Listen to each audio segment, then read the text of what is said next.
हम्म, प्यारे बच्चों, जैसे कि आप जानते हैं हम अपने 8वें पाठ गुरु मंत्र के जो भाषा से के अंतर्गत व्याकरण संबंधित प्रश्न हैं उनको करेंगे। तो ये आज हमें इसका दूसरा प्रश्न करना था। तो आज लिखते हैं भाषा से संबंधित का दूसरा प्रश्न।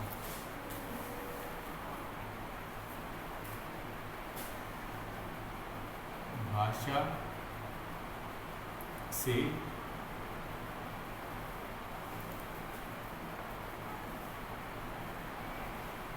प्रश्न है दूसरा। पढ़ो, समझो और लिखो। पढ़ो, समझो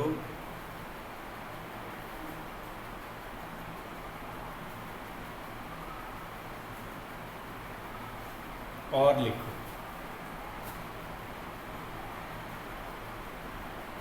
और लिखो।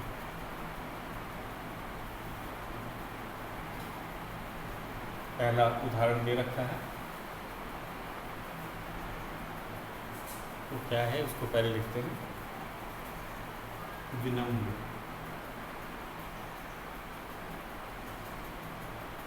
विनम्र से बना है विनम्रता। विनम्रता। उदास से बना है उदासी।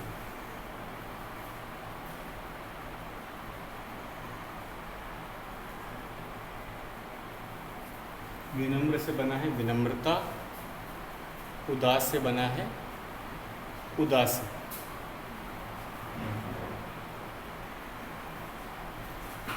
उसी तरह सुंदर,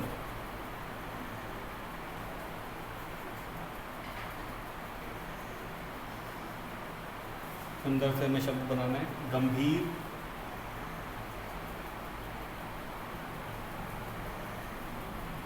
गंभीर और पवित्र, पवित्र।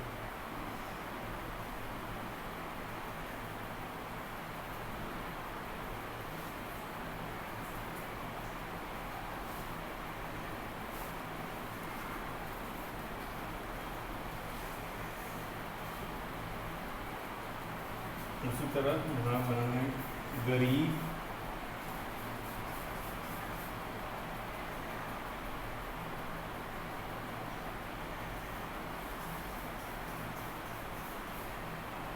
बीमार,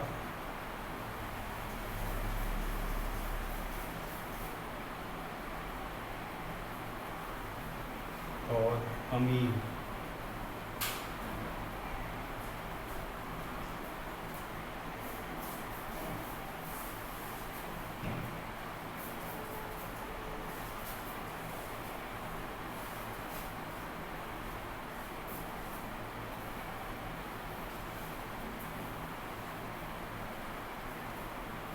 तो हम एक बार ज़रा पढ़ते हैं।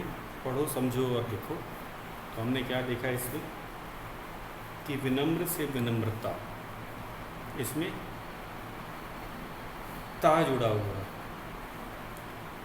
ता जो है वो जुड़ के, उसी तरह सुंदर से सुंदरता, इसमें हमें ता जोड़ना है। उसी तरह उदास से उदासी, इसमें बड़ी ई की मात्रा जुड़ी हुई है हमको। उदास और उदासी में बड़ी ई की मात्रा है। तो सबसे पहले विनम्र से विनम्रता लिखते हैं। उसी तरह सुंदर से सुंदरता, सुंदरता।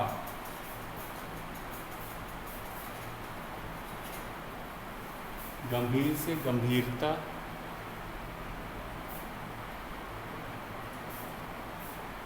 गंभीरता। पवित्र से पवित्रता,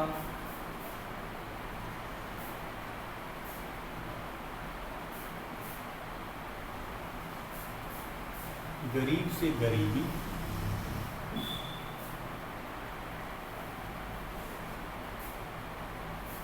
यहाँ पे बड़ी ई की मात्रा जोड़ना है, अंतिम वाले वर्ण में।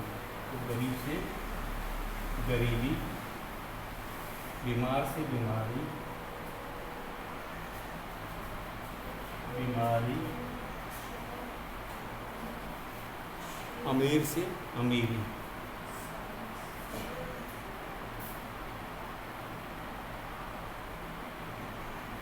तो इनको ज़्यादा ध्यान से देखेंगे और फिर समझने की कोशिश करते हैं। तो जो हमें शब्द दिया था, इसमें हमने देखा ता प्रत्यय के रूप में जुड़ा है। किस रूप में जुड़ा है? प्रत्यय, जो पीछे जुड़ता है उसको प्रत्यय कहा जाता है। तो शब्द में ता जुड़ा है अंत में, विनम्र, विनम्रता। तो ता लगा करके इन शब्दों का हमने बनाना है। जैसे सुंदर में हमने ता लगाया तो बनाया सुंदरता, गंभीर में हमने ता लगाया तो क्या बना? गंभीरता। पवित्र में ता लगाया तो क्या बना? पवित्रता। ठीक उसी तरह उदास से उदासी, गरीब से गरीबी, बीमार से बीमारी, अमीर से अमीर। ये था हमारा दूसरा प्रश्न, पढ़ो, समझो और लिखो। अब आगे बढ़ते हैं और हम तीसरे प्रश्न पे चलते हैं। तो इसे आप नोट कर लेंगे और इसे हम करेंगे अपने पाठ्य पुस्तक में। हमें इसे बुक में ही करना है।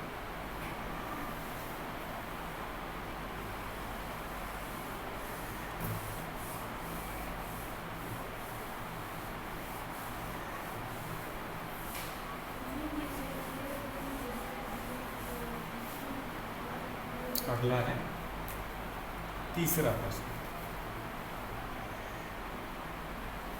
सही शब्द लिखकर वाक्य पूरे करो। सही शब्द लिखकर, सही शब्द लिखकर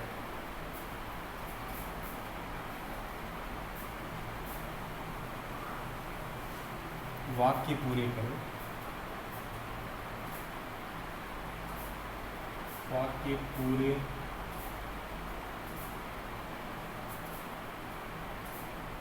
करो। और ये शब्द भी हमें दिए गए हैं, एक बार शब्दों को लिख लेते हैं। शब्द कौन कौन से दिए हैं? पहले है ला, लाओ,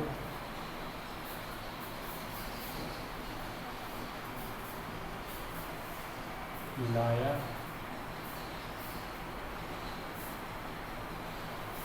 लाई,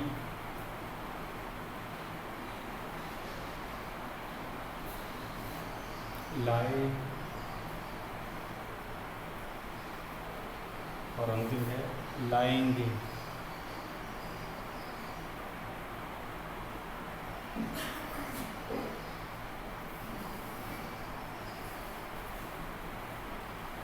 तो ये कुल मिला के कितने शब्द हैं? 6 हैं। एक एक करके लिखना शुरू करते हैं। पहले मैं लिख ही देता हूँ। फिर इस स्थान से शुरू हो रहा है। यह किताब मुझे दे दो। यह किताब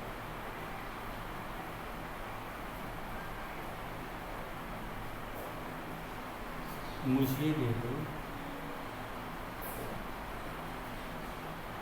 मुझे दे दो। हाँ है। अरे यह किताब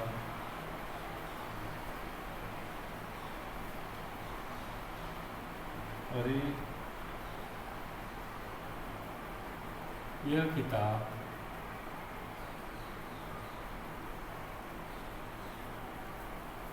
कौन लाया?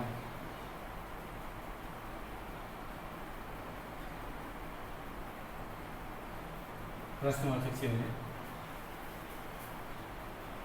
ग है, हम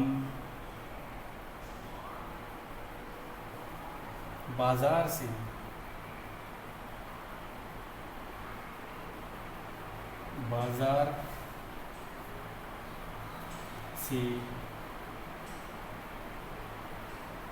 फल खरीद कर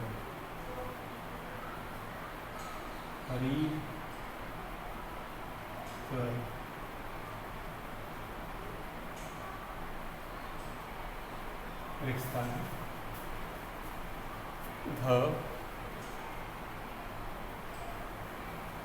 मीना मेरे लिए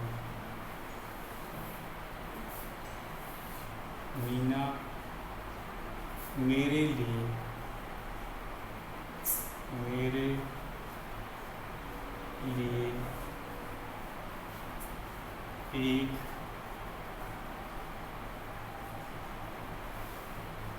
गुड़िया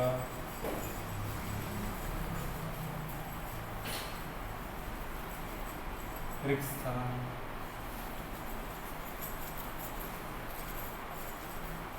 अगला वाक्य है, रेगिस्तान से शुरू है। पानी पिला,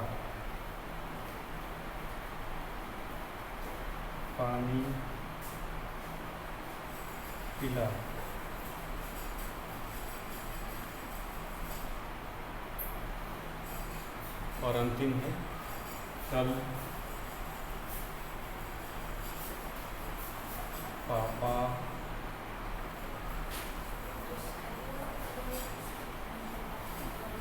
खिलौना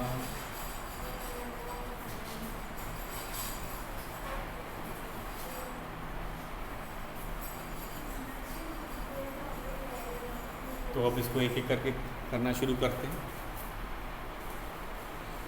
तो सही शब्दों का चुनाव करके इसे पूरा करना है। तो पहला है रेगिस्तान।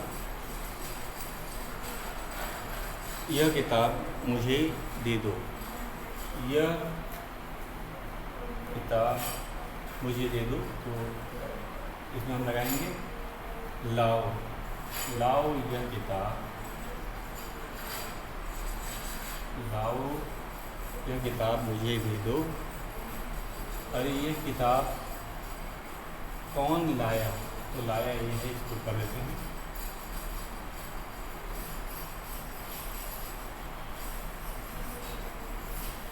लाया। अगला है हम बाजार से फल खरीद कर लाएंगे। लाएंगे कहाँ है, ये वाला है, लाएंगे। मीना मेरे लिए गुड़िया लाई, मीना मेरे लिए गुड़िया लाई। तो लाई कहाँ था, इसे भी टिक कर दिया। रेगिस्तान पानी पिला, ला पानी पिला, ला पानी पिला। कल पापा खिलौना लाए, लाए।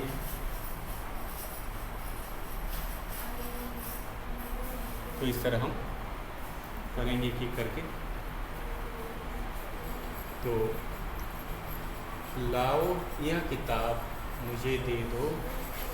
अरे यह किताब कौन लाया।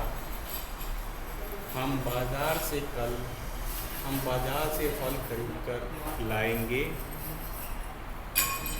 मीना मेरे लिए एक गुड़िया लाई, ला पानी पिला।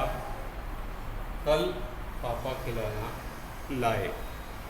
तो ला, लाओ, लाया, लाई, लाए, लाएंगे।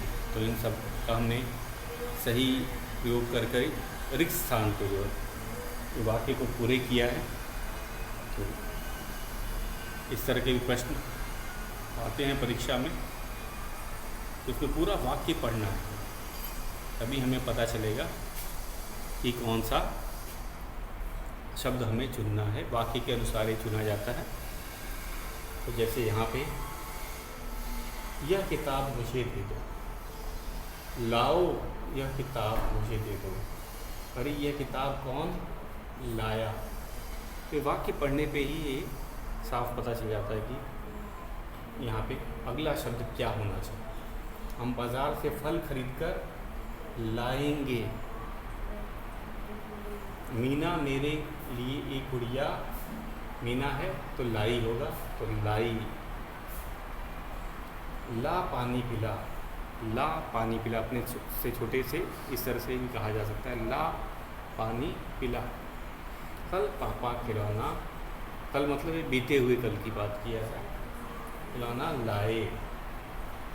तो ये था हमारा तीसरा प्रश्न। अब करने की बारी, अगला है हमारा अंतिम, इस पाठ का जो अंतिम प्रश्न है वो है, इस पाठ का अंतिम प्रश्न है अब करने की बारी। अब करने की बारी, अब करने की बारी क्या है? पहला है, किसी मेहमान के आने पर तुम क्या क्या करते हो, बताओ। तो प्रश्न बहुत आसान था और ये वैल्यू बेस्ड क्वेश्चन है। वैल्यूज़ की हम बात करते हैं। किसी मेहमान के आने पर, किसी मेहमान के आने पर, के आने पर तुम क्या क्या करते हो, तुम क्या क्या, तुम क्या क्या करते हो। ये है वैल्यू बेस्ड क्वेश्चन। तो आपको पता ही है जो वैल्यू बेस्ड क्वेश्चन होते हैं उसको हमने चर्चा के द्वारा कर रखा है। ये चर्चा के द्वारा ही कराया जाता है क्लास में। तो जैसे कि इस पाठ से हमने क्या सीखा कि अगर हमने देखा कि गुरु के आने पर पूरा परिवार उनकी सेवा में जुट जाता है, तो हम भी अपने मेहमान के साथ ठीक ऐसा ही करते हैं। जैसे कि बच्चों ने ऑनलाइन क्लास में भी कहा था, ऑफलाइन में भी कहा था कि मेहमान के आने पे उसे सम्मानपूर्वक उसका स्वागत करते हैं, उसका अभिवादन करते हैं, जैसे नमस्ते, प्रणाम, और उसे घर में अंदर ले आते हैं।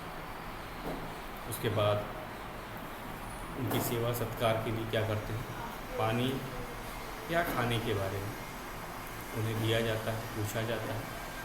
यही है सही तरीका। और बच्चों ने भी ठीक ऐसे ही बताया था कि जब उनके घर मेहमान आते हैं तो वे उन्हें नमस्ते कहते हैं, उन्हें घर के अंदर बुलाकर बैठने के लिए स्थान देते हैं तथा उनका सेवा सत्कार करते हैं। सेवा सत्कार किस प्रकार किया जा सकता है? अगर वे प्यासे हैं, अगर नहीं भी हैं तो ये पूछने का तरीका होता है कि आप पानी लेंगे, आप चाय लेंगे। तो ये शिष्टाचार में आता है। और हमारे देश में मेहमान को भगवान का दर्जा दिया जाता है। कहते हैं कि अगर कोई मेहमान आता है तो उसको हमें ये मान के चलना चाहिए कि आपके घर भगवान आए हैं और ठीक उसी तरह उनका स्वागत करना चाहिए। तो ये था हमारा चर्चा के द्वारा हम इसको करते ही हैं। अगला है हमारा प्रश्न, गुरु नानक देव के बचपन की कहानियाँ पढ़ो और सुनाओ। तो मैंने आपको होमवर्क दे रखा है ये वाला। और गुरु गोविंद सिंह जी और दूसरे सिख गुरुओं के बारे में जानकारी प्राप्त करो। आपको पता है कि पहले सिख धर्म में 10 गुरु हुए थे। पहले गुरु नानक देव जी हैं और 10वें और अंतिम गुरु हैं गुरु गोविंद सिंह जी। तो आपको एक गृह कार्य के रूप में दिया जाता है कि बाकी गुरुओं का नाम और उनकी क्रम संख्या आप लिख करके लाएंगे और बताएंगे। तो आज के लिए बच्चों बस इतना ही।